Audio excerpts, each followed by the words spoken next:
नमस्कार, मी ज्ञानदा कदम. न्यूजरूम बुलेटिनमध्ये आपल्या सर्वांचं स्वागत. बुलेटिनच्या सुरुवातीला बातमी आहे नाराजी नाट्याची. नाराजी नाट्य पुन्हा एकदा रंगलेलं आहे एकनाथ शिंदेंच्या शिवसेनेमध्ये आणि भाजपमध्ये. काही दिवसांपूर्वी जेव्हा कल्याण डोंबिवलीमध्ये जबरदस्त फोडाफोडी झालेली होती तेव्हा दोन्ही पक्षात वादाची पहिली ठिणगी पडली आणि अमित शहांच्या भेटीसाठी एकनाथ शिंदेंनी थेट दिल्ली गाठलेली होती. त्यानंतर असा एक प्रकारे तह झाला की दोघेही जण आता एकमेकांच्या पक्षांना किंवा कार्यकर्त्यांना नेत्यांना धक्का लावणार नाहीत, त्यांची पळवापळवी करणार नाही. परंतु श्रीकांत शिंदेंचा मतदारसंघ असलेल्या कल्याणमध्ये रवींद्र चव्हाणांनी शिवसेनेचे दोन बडे नेते गळाला लावलेत आणि शिवसेनेला पुन्हा एकदा भगदाड पाडलाय. कल्याण ग्रामीणचे सदानंद थरवळ यांचा मुलगा अभिजित थरवळ आणि उपतालुका प्रमुख विकास देसले यांनी भाजपचा हात धरला.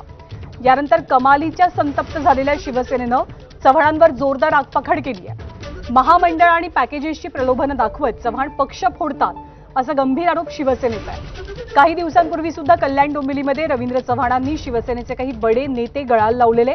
त्यानंतर संतापलेल्या शिंदेंच्या मंत्र्यांनी मंत्रिमंडळाच्या बैठकीवरती सुद्धा बहिष्कार टाकलेला.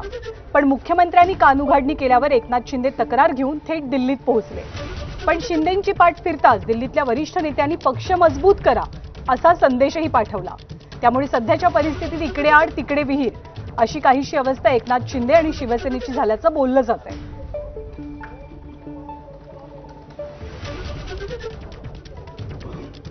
रवींद्र चव्हाण साहेब शिवसेना पक्षाच्या विविध कार्यकर्त्यांच्या घरी जात आहेत, त्यांना विविध प्रलोभनं दाखवतायत. व ती प्रलोभनं पदांची आहेत.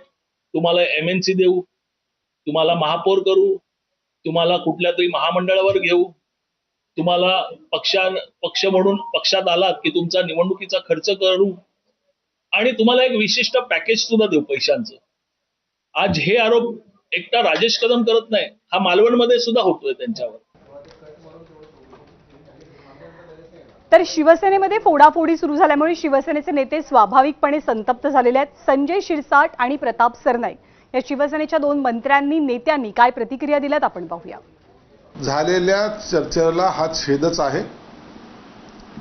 रवींद्र चव्हाण त्यांच्या मर्जीने वागतायत, मग परिणाम आहे की ते ॲक्शनला रिॲक्शन ही होणार आहे. मग उद्या ही माहिती आपली जी काही खंबीरपणे पुढे चाललेली दमदार वाटचाल चाललो त्याच्यावर हा मिठाचा खडा टाकल्याचा प्रकार आहे. आणि जर त्यांना जर समज देत नसाल तर हे प्रकार पुन्हा भविष्यात वाढतील. मग त्याचे काही दुष्परिणाम जे आहेत ते महायुतीला भोगावे लागतील. काही लोक आर्थिक गोष्टींचा विचार करून इकडनं तिकडे पक्षबदल हे करत असतात, परंतु शेवटी ठाणे जिल्ह्याचा इतिहास आहे. मुख्यमंत्री म्हणून काम करत असताना एकनाथ शिंदे साहेबांनी जो काही ह्या जिल्ह्याचा विकास केलेला आहे आणि आज उपमुख्यमंत्री असताना ते ज्या पद्धतीनं सर्वसामान्य शिवसैनिकांनी सर्वसामान्य जनतेला न्याय देण्याचा प्रयत्न करतायत. हा जिल्हा जो आहे तो आधी धर्मवीर आनंद दिघे साहेबांचा बालेकिल्ला होता, तो आता एकनाथ शिंदे साहेबांचा बालेकिल्ला आहे. कोणी किती इकडनं तिकडे उड्या मारल्या तरी एकनाथ शिंदे साहेबांना आणि शिवसेनेला काही फरक पडणार नाही. त्यामुळे कल्याण डोंबिवली हे एक असं ठिकाण ठरतंय की ज्या ठिकाणामुळे महायुतीत मिठाचा खडा पडल्याची जोरदार चर्चा सुरू झाली आहे. त्याची उदाहरणं सुद्धा आपल्या समोर आहेत. पण या फोडाफोडीमुळे नेमके परिणाम काय दिसतायत, काय होऊ शकतं ते सुद्धा आपण जाणून घेऊया. फोडाफोडी, कुरघोडी आणि शाब्दिक झोडाझोडी अशी सध्याची परिस्थिती आहे. भाजपचं ऑपरेशन लोटस म्हणा किंवा त्याला फोडाफोडी म्हणा. दिल्लीतल्या पक्षश्रेष्ठींची त्याला काही हरकत नाही का असा सवाल उपस्थित झालाय.